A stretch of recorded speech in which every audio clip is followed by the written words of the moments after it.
e contemplei ainda os muros, e voltei e entrei pela porta do vale e tornei para casa. Não sabia os magistrados aonde eu fora e que nada o que fazia, pois até aqui não havia declarado coisa alguma, nem aos judeus, nem aos sacerdotes, nem aos nobres, nem aos magistrados, nem os mais que faziam a obra. Então lhe disse: está vendo a miséria que estamos? Jerusalém assolada, suas portas queimadas. Vinde, pois, reedifiquemos os muros de Jerusalém e deixemos de ser opróbrio. E lhes declarei como uma boa mão do meu Deus estivera comigo, e também as palavras que o rei me falara. Então disseram: disponhamos e edifiquemos, e fortaleceram as mãos para a boa obra. Texto de Neemias, capítulo 2, de 11 a 18. Pai, mais uma vez nós suplicamos que o Senhor nos assista nesta noite, ó Deus, quando abrimos a Tua palavra. Senhor, esta palavra foi escrita de maneira inerrante, inspirada pelo Teu Espírito Santo ao texto sagrado. Como nós precisamos das aplicações, dos ensinos que daqui se depreende, ó Deus, pela iluminação do Teu Espírito Santo. Que não somente minha mente e meu coração sejam iluminados, mas a mente de Teus filhos que aqui estão para nos ouvir. E que o Senhor, ó Deus, seja glorificado em todas as coisas. Por amor de Jesus nós oramos. Amém. Quero assentar, meus irmãos. Muito bem, meus irmãos. Sempre quando estamos diante de um momento assim na igreja, por onde eu passo, né, questão de desafios, de construções, de reformas, né, quando a gente sabe que nós não temos condição de fazer por nossas próprias despensas, né?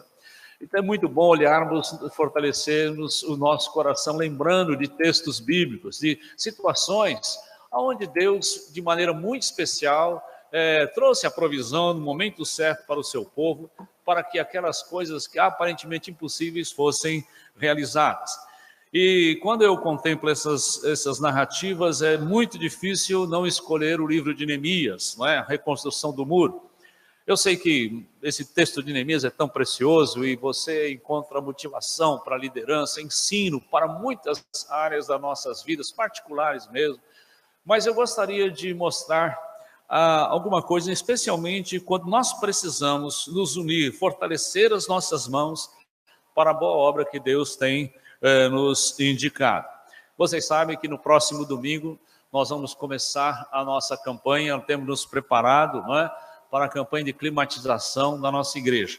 Eu olhando daqui de cima e vocês daí de baixo, eu vejo vocês se abanando, não é, o tempo todo, e esses dias têm sido muito difíceis. Todos esses anos, 5 anos que eu estou aqui, eu vejo as pessoas reclamarem, mas como esse ano está muito difícil. E se você olha daí para baixo para mim, você vê minha camisa também, nem paletó uso mais, mas não tem jeito, né? E então nós, Neemias, ele diz aqui que ele pensou todo aquele tempo, quanto tempo gastou para até que ele soubesse da situação de Jerusalém e aquela oportunidade para com o rei e o retorno dele a Jerusalém. Quanto tempo se passou? Meus irmãos, eu sei que essa igreja pensa nesta climatização já faz muitos anos, mas mais efetivamente, em 2017, em outubro mais ou menos, nós começamos a agir mesmo, e finalmente os projetos ficaram prontos e os desafios estão aí, nós precisamos muito disso. Eu tenho dito que simultaneamente ao nosso esforço conjunto como igreja, nós estamos entrando com um pedido de auxílio à junta patrimonial da Igreja Presbiteriana e que, sem dúvida, já temos bons passos, boas pedras já foram colocadas para que possamos pisar e estamos encaminhando essas questões, não é, muito importantes, a fim de que nós possamos ser contemplados com a ajuda da nossa Igreja Nacional. Bem, o texto de Neemias, meus irmãos, mostra-nos um momento muito especial na vida do povo de Israel. Os 70 anos de cativeiro já haviam terminado e muitos já tinham voltado para Jerusalém, embora Esdras, não é, era o sacerdote, tinha voltado com uma leva e ainda estava lá, e o templo ainda estava reformando o templo e tal, e Neemias não tinha voltado. Nesse tempo todo eu entendo pelo menos que Neemias tinha ficado ainda lá na Babilônia. Ele tinha uma posição como copeiro do rei, uma posição muito risco, né? quando ele terminava o dia, acho que ele agradecia a Deus por estar vivo, porque se alguém tentasse envenenar o rei, ele tinha sido o primeiro a provar o vinho, né? Essa era a função do copeiro. Mas não há dúvida que estar na presença do rei todo o tempo era um privilégio para ele, especialmente por ele ser um homem temente a Deus, e Deus mesmo, na sua providência, permitiu que Neemias estivesse ali no momento certo, assim como Esther no momento certo, assim como outros tiveram, Daniel no momento certo, em meios a reinos que não amavam o Senhor, que eram gentios, mas Deus tem o seu momento certo de ter cada coisa em seu devido lugar. E ali estava Neemias naquele momento.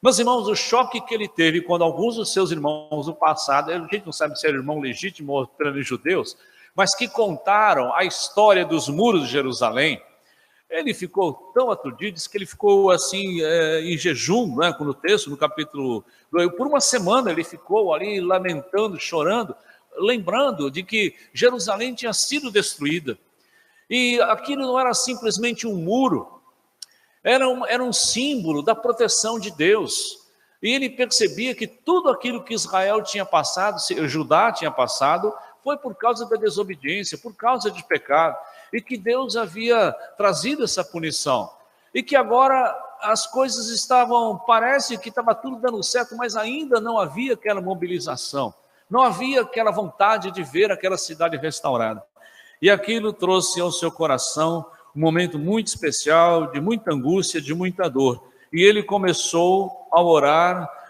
a Deus por aquilo ali. Ele sabia que sozinho ele não poderia fazer aquilo, ele não tinha condição, sozinho, nem humana, nem física, nem financeira, para fazer aquelas coisas. Ele iria depender da movimentação de Deus, da ação de Deus, do Espírito Santo de Deus em mover os corações. Vocês repararam que toda vez que há, por exemplo, lá no tabernáculo, quando da construção do templo lá de Salomão, que Davi preparou, da reforma do templo, no tempo de Josias, e todas essas reformas, essa mobilização que o próprio Neemias está protagonizando, você percebe que há uma ação por trás de tudo isso que nós atribuímos ao Espírito Santo de Deus. Deus motivando os corações, Deus trazendo aquele espírito de unidade para que as pessoas caminhem na mesma direção e façam aquilo que homem algum pode desafiar. Meus irmãos, uma coisa é você tentar desafiar pessoas que têm recursos, que poderiam resolver as coisas, até como o rei, não é? Ali, para ajudar Neemias. Mas você chegar em Israel, não é? Você chegar em Jerusalém, a cidade toda destroçada, toda acabada, você pedir para quem não tinha, você tentar angariar recursos, forças de quem está exauridos por tanto aqueles anos, era uma coisa sobrenatural, e a gente atribui isso ao Espírito Santo de Deus, sem dúvida é assim. Meus irmãos, Neemias, ele diz aqui o texto que ele andou, quando ele chegou lá da cidadela de Suzã, quando ele voltou ali para aquela região, para Jerusalém, ele não tinha contado nada, ele se municiou de alguns homens, né, de vários homens que voltaram com ele. Mas ele não tinha compartilhado nada, nem para magistrado, nem para nobres, ele não tinha falado para ninguém. Uma certa noite, ele levantou, estava mais descansado, levantou, pegou um cavalo e começou a andar por cima daquelas muralhas, o que restou daquelas muralhas. E disse que era difícil até para um cavalo passar por ali. E ele ficou tão perplexo, que ele, quando voltou, ele falou, não, Deus, eu sei o que o Senhor quer que eu faça. Aquela visão que eu tive lá, eu sei que eu vou fazer isso. Eu não sei nem como vou fazer, mas o Senhor vai providenciar todas estas coisas.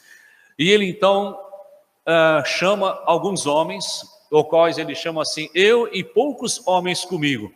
Ele não conclamou uma assembleia, ele não conclamou o povo todo, uma reunião santa, ele chamou homens. Homens ali no sentido de que pessoas que estavam com ele, eu e poucos homens comigo. E ele disse para aquelas pessoas o que ele tinha, o que Deus tinha colocado. Ele não diz o meu plano, eu que inventei. Mas ele falou, Deus colocou no meu coração isso. E se for de Deus, não é? Vocês também, isso é ideia minha, né? Vocês vão assumir isto. Mas quando ele terminou de falar, aqueles poucos homens disseram, não, nós estamos com você. Nós vamos com você, nós vamos fazer isso, vamos dispor nossos corações, nossas forças, tudo que tivermos para realizar esta obra. Eu e poucos homens comigo. Uma vez eu estava numa reunião com alguns pastores aqui em Natal mesmo, e depois nós vemos uma construção que tem sido erguida pela fé. A pessoa que nos visitava aqui em Natal falou assim, pois é, a obra de Deus parece que é sempre assim, é feita com a promessa dos ricos e o dinheiro dos pobres. A promessa dos ricos e o dinheiro dos pobres, porque, sabe, era alguma coisa ali tão pouco que as pessoas estavam andando e as coisas estavam caminhando, estavam indo tão bem. Meus irmãos, parece-nos que esta máxima continua a se perpetuar. Deus não chama, talvez aquele multimilionário, aquela pessoa que detém todas as coisas, mas Ele conclama o seu povo. Nos nossos parcos recursos, nas nossas dificuldades, vamos dizer assim, Ele supre para que a gente possa dar. Deus não espera que nós entreguemos nada, além daquilo que Ele tem nos dado e nos tem convencido. Meus irmãos, que tipo de homens eram estas pessoas que se acercaram de Neemias? Por que ele teve esta vitória retumbante a ponto de em 52 dias, você já pensou? Nem 2 meses.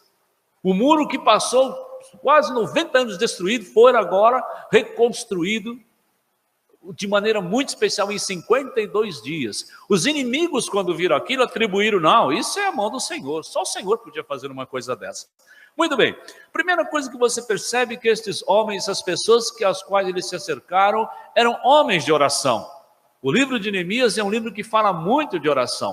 Você pode notar, eu não vou ler todos os textos, mas no versículo 4 do capítulo 1, quando o rei chega para ele, ele está assim abatido, o rei olha para a cara dele e fala, o que você tem, Neemias? Eu nunca tive triste. Naquele tempo, meus irmãos, se o rei não gostasse do jeito que você sorrisse, ou do jeito que você olhasse, podia mandar te matar, não é?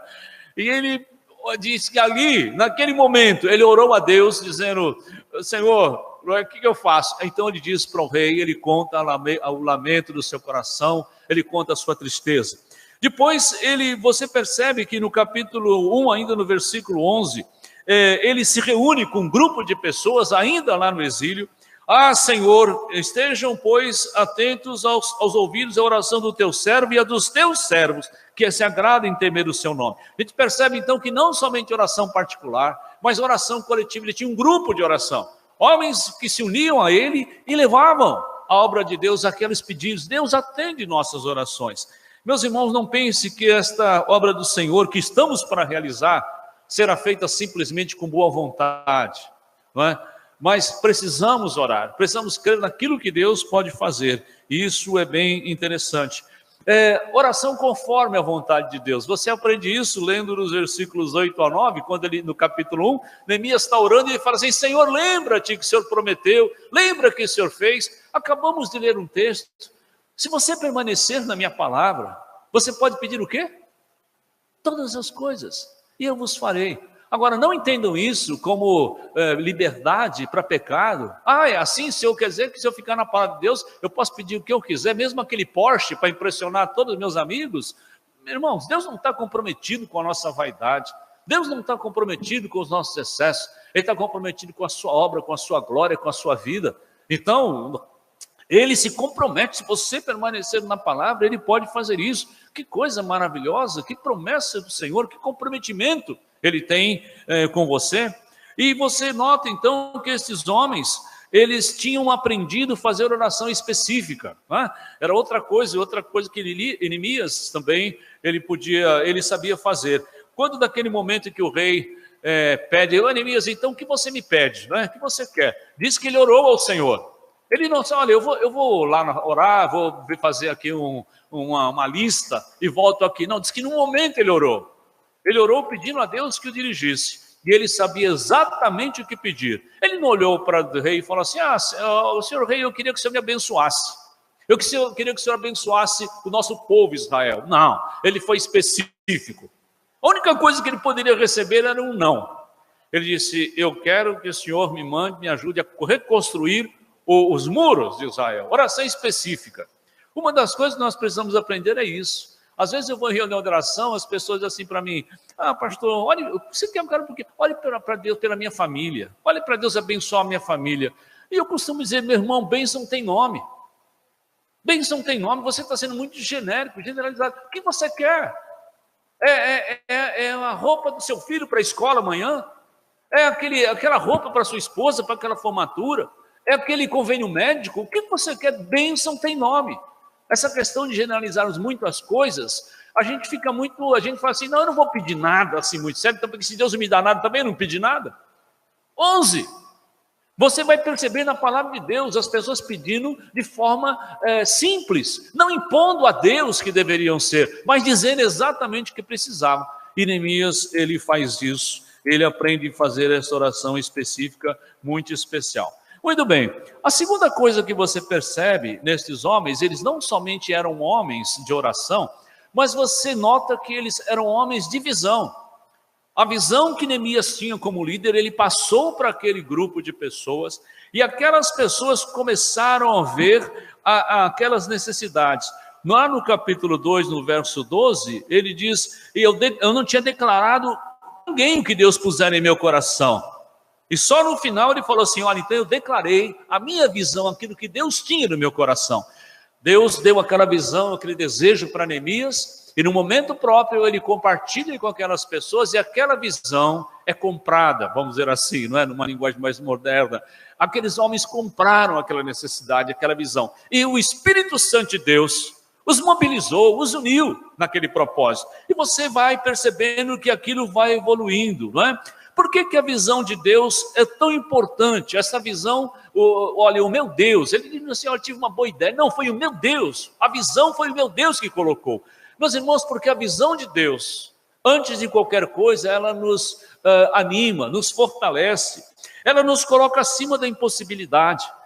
Alguns quadros apenas, lembra Eliseu, naquela manhã, quando os sírios cercaram a sua casa, o seu servo vai lá, não é? Olhar na janela, e o rei sabia onde ele estava escondido, e mandou que os exércitos cercassem aquela região. E eles vão até lá, e de repente aquele moço abre a janela de manhã e toma aquele choque.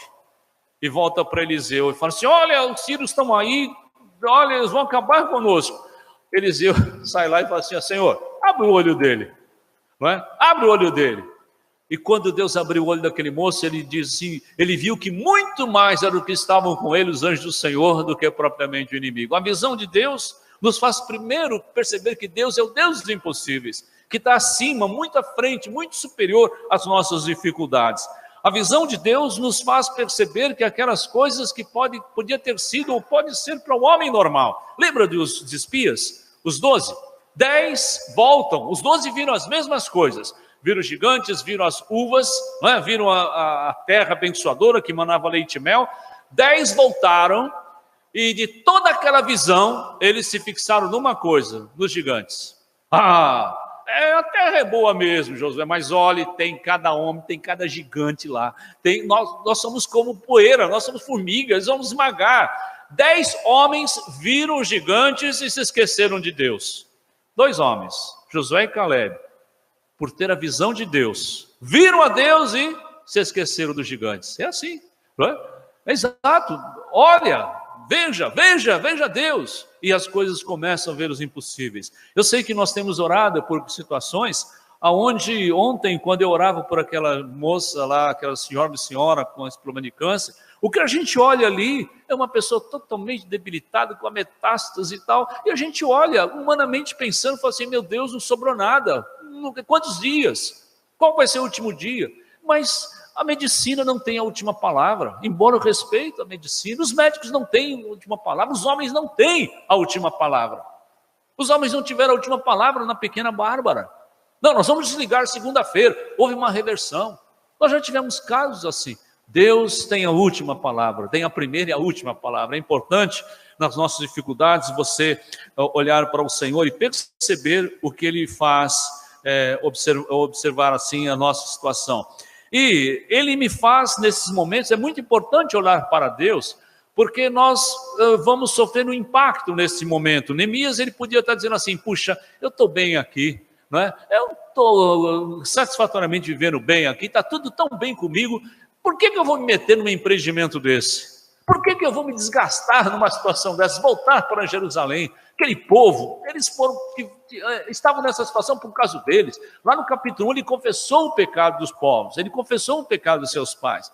Eu vou para lá para quê? Está tão bom aqui. Não, a visão de Deus nos mostra que você fez a melhor coisa é enfrentar, é fazer de novo aquilo ali que Deus está pedindo.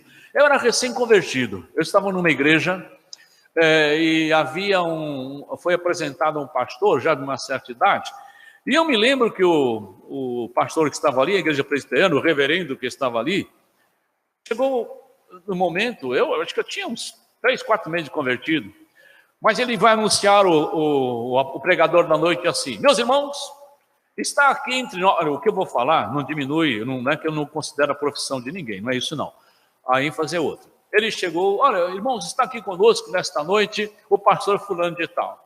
Meus irmãos, este homem, ele era uma pessoa muito especial, ele fez curso de advocacia, direito, fez isso, fez aquilo, ele era um homem que isso, e foi dando o nome das posições, dos diplomas alcançados. Irmãos, ele fez tudo isso e agora é pastor.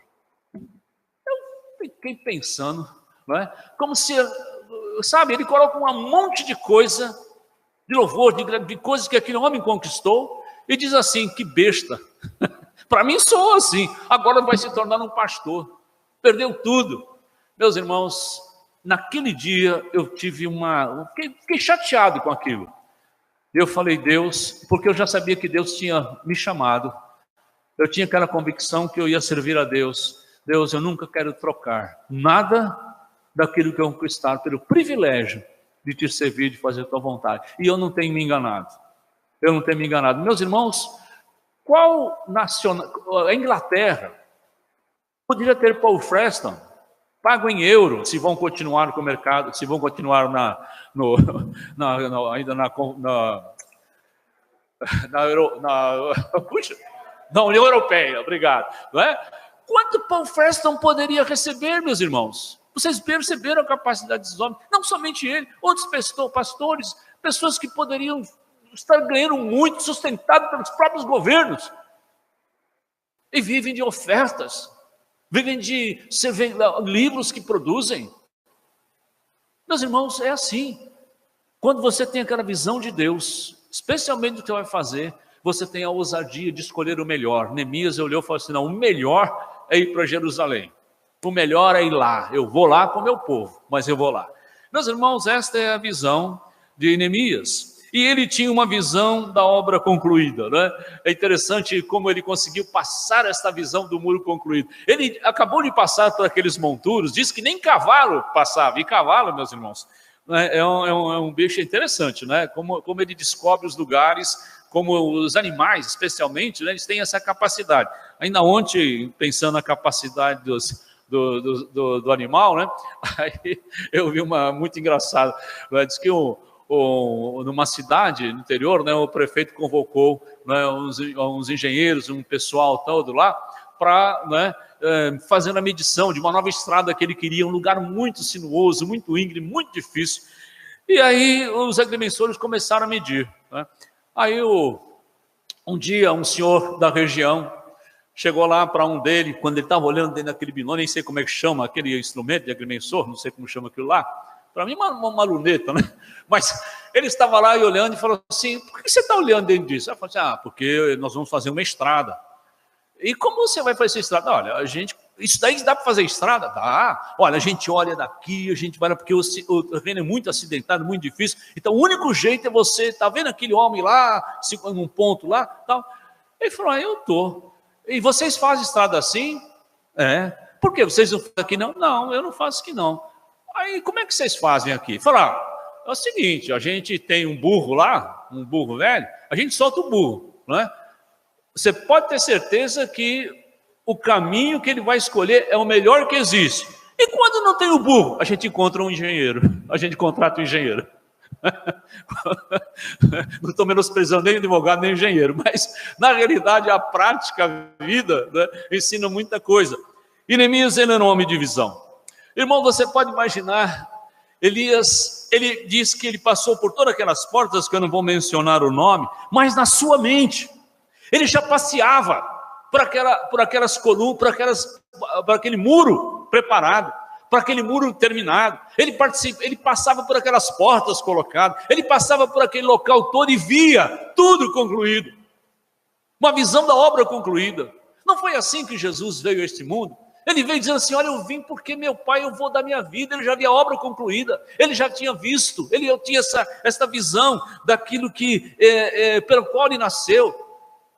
É engraçado que esta visão da obra concluída nos anima. Meus irmãos, quando você, no meu caso como pastor, eu olho para as crianças daqui da igreja, eu olho para os adolescentes, eu brinco até com alguns, jovens até. Eu olho para esses moços, para essas pessoas e digo, meu Deus, um dia esse daqui vai estar sentado comigo, se o Senhor permitir me viver no conselho. Eu olho para alguma criança e falo assim, Deus, esse menino que está pendurado ali de vez em quando, ele tem que falar, preso na bateria, tal. Não tem ninguém pendurado não, apenas mencionei. Batendo aí, ele vai ser um ministro de música, ele vai estar nos ajudando aqui na igreja, ele vai estar conosco na junta diaconal. Às vezes eu brinco com alguns aqui, irmãos, que tanto nos auxilia de momentos assim, sem a gente convocar. E eu até brinquei com um outro dia, eu falei assim, será que pode indicar diácono, eleger diácono por ad referendo? Vamos eleger, depois a Assembleia se vira. Porque a gente percebe pessoas que se mobilizam. E eu gosto de pensar assim, que eu estou vendo essas crianças, isso me leva a ter respeito por elas, isso me leva a ter um carinho muito especial por elas, porque são homens e mulheres que estarão aqui, que já fazem parte da igreja e que o Senhor há de abençoar. Eu imagino Neemias passando por ali, não é, o cavalo tropeçando e tal, e ele percebendo essa porta do monturo, essa porta das ovelhas, essa porta aqui, essa porta, via tudo concluído. Meus irmãos, imaginem esse local com ar-condicionado. Você tem condição de imaginar isso? Rapaz, eu fico pensando, não é, como vai ser mais confortável? Não é que eu estou buscando conforto, meu irmão, mas é simplesmente, eu digo assim, adequar para os nossos dias. Não é novidade nenhuma para ninguém ter o ar-condicionado na sua casa, no seu escritório, no seu carro. Né? Então não estamos dizendo nada que é alguma coisa extravagante. Meus irmãos, quando eu penso, quando eu olho para aquelas imagens, né, do nosso templo, das coisas que vão acontecer aqui, e eu imaginava que fosse uma coisa tão difícil, e tenho me convencido, pessoas especialistas, que será um momento tão especial e não tão complicado assim, eu fico já imaginando, né, o dia que eu puder estar usando um paletó de veludo que eu tenho, que jamais eu colocaria. Eu tenho um paletó de camurça, que eu tenho uma vez, eu usei uma vez só, há 2 anos atrás, uma época que choveu bastante, esfriou, falei, se eu não usar hoje, não uso nunca mais. E nunca mais usei uma vez. Já pensou? Lá você e eu usar o paletó de veludo, rapaz. Deixar aquele cheiro de mofo lá no armário, que eu uso quando eu levo para São Paulo, né? Eu não tive que fazer isso. Colete, olha só, já está exagerando. Mas veja só, eu fico pensando de que ninguém precisa se abanar. Tal. Eu vejo essa coisa contemplar, olhando nossos pavilhões, olhando as coisas. Eu não sei se Deus vai me dar esse privilégio, mas se eu ver menos que isso, alguma coisa está errada. E não vejo porcaria, não. E não vejo gambiarra, não. Sabe? Eu penso, já que eu não tenho nada, eu vou pedir o melhor para Deus. Eu penso assim, se eu tivesse alguma coisa já, tá bom, vamos pedir o melhor. Mas então essa era a visão que Neemias compartilhava com aquela pessoa. E a última coisa que eu quero mostrar para você nesta noite, desse texto importante de Neemias, é que eles eram homens de ação. Né? Eles eram homens de oração, homens de visão e homens de oração. Pessoas que oravam e que agiam. Né? E é muito emocionante você ler a saga da construção. No capítulo 6 de Neemias, eu vou chamar a atenção para vocês alguns versículos, quando esta obra começou a ser realizada. Por exemplo, no capítulo 4, no capítulo 4, você tem aí, por exemplo, alguns versículos, o capítulo 4, versos 7 a 10. Mas ouvindo Sambalate e Tobias, os arábios, os amonitas, os adoditas, que a reparação dos muros de Jerusalém ia avante, já começaram a fechar-lhe as brechas, ficaram sobremodos irados. Então, aquelas pessoas, os inimigos, estavam por ali, estavam tentando desfalecer, infiltrando coisas desanimadoras. Pode ter certeza, quando uma obra de Deus começa a ser realizada, quando nós visualizamos alguma coisa para a glória de Deus, tenha certeza, Satanás vai colocar a sua cunha. Satanás vai querer destruir. Satanás vai querer dar problemas na liderança, no conselho, com as pessoas, ele vai querer mudar nosso foco, vai querer tomar nossa atenção. E como precisamos ficar atentos? Neemias nos ensina isso também. Ele nos ensina, por exemplo, que no versículo, aqui no capítulo 4, versículo 9, diz assim: porém nós oramos ao nosso Deus e como proteção pusemos guardas contra ele dia e de noite, né? Não desfaleceram nossas forças, e nós continuamos a edificar o muro. É interessante que ele vai dizer que havia pessoas que trabalhavam com uma mão, assentando tijolo, com a outra, com a espada, né? Percebendo, alerta para com os inimigos, faziam isso. Você vai notar também que de versículo 15, você vai notar pessoas que precisavam ser empurrados, né? Numa comunidade, Neemias, ele precisa ser empurrado. No versículo 9, nos diz aqui que quando aquelas pessoas começaram a desanimar, teve gente que precisava ser empurrado. E no versículo 15, então sucedeu que ouvindo que os nossos inimigos, já sabíamos que Deus tinha frustrado nosso desígnio, voltaram todos para o muro, cada um a sua obra. Sabe por quê? Porque muitos já tinham desanimado. Não vai dar certo, os inimigos estão aí, vão derrubar nosso muro, não vai adiantar nada. Eles podem todas as coisas, nós não podemos nada. Então, tinha alguns que precisavam ser animados, tinha alguns que precisavam ser cuidados. Agora, havia um grupo lá que nem com empurrão, nem com ânimo iria. No capítulo 3, verso 5, diz assim: ao lado deles repararam os tecoitas, os seus nobres, porém, não se sujeitaram ao serviço do seu senhor. Interessante, não é? Enquanto tinha gente que estava se disponibilizando para fazer a obra, tinha gente que nem empurrado ia. O grupo aceita, os nobres eram muito nobres para se meter numa obra assim de construção, de fazer isso. Se fosse uma coisa para outra, mas isso eu não quero fazer, não. Tem algumas pessoas que, então, nem com empurrão vai. Empurrão funciona. Mas você fica tão alegre quando você percebe que existem entre aquelas pessoas aqueles que trabalham com grande ardor. No capítulo 3, verso 20, tem o nome de uma pessoa muito amada aqui na igreja. Olha aí, olha aí, seu Baruque. Depois dele reparou com grande ardor Baruque. Até aqui na Bíblia, Baruque tinha ardor. Veja só. O filho de Zabai, outra porção deste ângulo do muro até a porta da casa de Eliasibe, o sumo sacerdote. Você vai notar aqui que várias pessoas, então, com ardor, eram incansáveis. Eles faziam as coisas, faziam várias coisas, e o tempo que Deus deu para eles eram 52 dias. E vários deles aqui, depois você pode ler em casa, eles faziam. Mas teve alguns que eram tão hábeis, tão sábios, que no mesmo tempo que todos tinham, eles construíram jornada dupla, fizeram coisas a mais. Por exemplo, vejam aí no capítulo 6, verso 15, um outro versículo que fala aqui a respeito desses construtores. O verso 15 diz assim: acabou-se, pois, o muro em 52 dias, aos 25 daquele mês. Bem, é outro versículo que eu queria. Mas você vai ver várias pessoas, não é, que eles trabalhavam de uma forma dobrada. Capítulo 3, voltem ao capítulo 3 aí. Capítulo 3, verso 4. Diz aqui: ao seu lado reparou Meremote, filho de Urias, filho de Cós. Junto com esse reparou Mesulão, filho de Berequias, filho de Mesoel, cujo ao lado reparou Zadok. Ao lado deles repararam tecoitas, os nobres. E agora você vê esse pessoal aqui. Veja o versículo 21 agora. Depois dele, Meremote, filho de Urias, filho de Cós, outra porção. Interessante. Enquanto tinha alguns, eu não sei o tamanho de cada porção, mas é interessante você pensar que esse Meremote, por 2 vezes, e outros até 3 vezes, construíram. Construíam. Tinha alguns que não queriam nem se meter, mas tinha alguns que levava a coisa em frente de uma forma especial. E eles trabalharam com sabedoria, trabalharam de uma forma muito especial. 52 dias foi o prazo. Não foi uma obra interminável, ela teve um prazo, começou, como a nossa vai começar dia 31 deste mês, e o nosso slogan é assim: até o suficiente para a conclusão dessa obra, nesta parte que Deus nos dá. Irmãos, esses homens, eles planejaram, eles fizeram por partes, mas Deus honrou aquilo que eles estavam fazendo. O que fazer? Como nós aplicamos esse ensino para nós mesmos, não é?